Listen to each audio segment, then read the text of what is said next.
भारत अपनी सेना को और ताकतवर बनाने के लिए तेजी से काम कर रहा है। सरकार ने 2025 तक रक्षा क्षेत्र को मजबूत करने के लिए 3 लाख करोड़ रुपए से ज्यादा का बजट रखा है। भारत सरकार न सिर्फ विदेश से हथियार खरीद रही है, बल्कि आत्मनिर्भर भारत के तहत अपने देश में ही रक्षा उपकरण बनाने पर भी जोर दे रही है।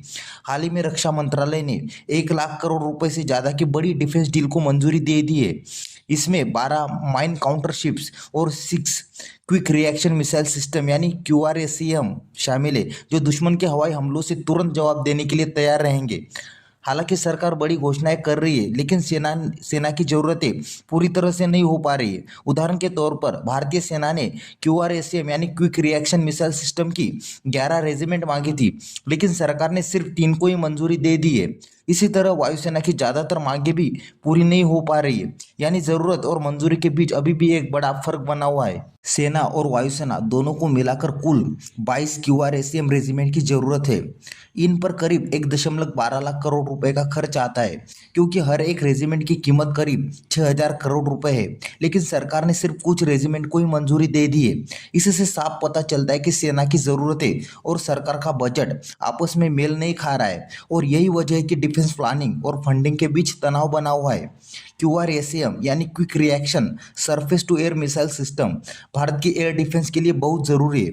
इसे DRDO ने भारत ने ही बनाया है, और ये दुश्मन के लड़ाकू विमान, ड्रोन और हेलीकॉप्टर को 30 किलोमीटर के अंदर ही मार गिराने की ताकत रखता है। ये सिस्टम लंबी दूरी की मिसाइल जैसे कि रूस की S-400 और भारत की अपनी आकाश मिसाइल के साथ मिलकर एक मजबूत सुरक्षा कवच बनाता है। भारत की एयर डिफेंस रणनीति अब लेयर बाय लेयर यानी परतों में बनाई जा रही है। इसका मकसद उन नए खतरों से निपटना है जो ऑपरेशन सिंदूर और पाकिस्तान चीन समर्थित ड्रोन हमलों से सामने आए हैं। इसी रणनीति में QRSAM की बड़ी भूमिका है।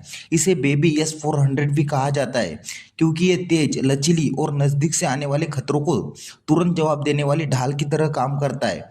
यह लंबी दूरी की मिसाइलों से जो सुरक्षा नहीं मिल पाती है, उसे ये सिस्टम पूरा करता है, खासकर उन इलाकों में जहाँ खतरा ज़्यादा हो।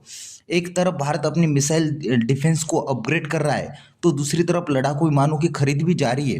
रक्षा मंत्रालय का लक्ष्य है कि 2029 तक देश में ही 3 लाख करोड़ रुपए के हथियार और सिस्टम बनाए जाए। इसी बीच वायुसेना ने F-35 जैसे नए लेकिन देरी से मिलने वाले फाइटर जेट के बजाय राफेल जैसे भरोसेमंद और पहले से इस्तेमाल हो रहे जेट्स को प्राथमिकता दी है।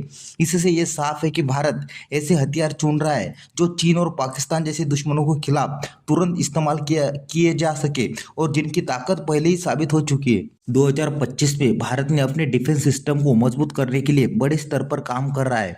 इसमें देश में हथियार बनाना, layer by layer air defence system तैयार करना और जरूरी फाइटर जेट खरीदना शामिल है। लेकिन एक बड़ी दिक्कत भी है। सेना ने एयर डिफेंस के लिए 1.12 लाख करोड़ रुपए की मांग की थी, लेकिन सिर्फ 37,000 करोड़ रुपए की मंजूरी मिली है। इससे पता चलता है कि सरकार को बजट की कमी और जरूरतों के बीच बैलेंस बनाना पड़ रहा है। QRSAM मिसाइल सिस्टम की आंशिक मंजूरी से यह साफ होता है कि भारत का एयर डिफेंस मॉडर्नाइजेशन अभी भी पूरा नहीं हुआ है, लेकिन ये रास्ता भारत की सुरक्षा के लिए बहुत जरूरी है, और आने वाले सालों में इसे और मजबूती मिलेगी। तो आज के वीडियो में बस इतना ही। वीडियो अच्छा लगा तो प्लीज़ लाइक, शेयर और चैनल को सब्सक्राइब करना ना भूलें। मिलते हैं इसी तरह के अगले एक और नए इन्फॉर्मेटिव वीडियो के साथ। Thank you for watching.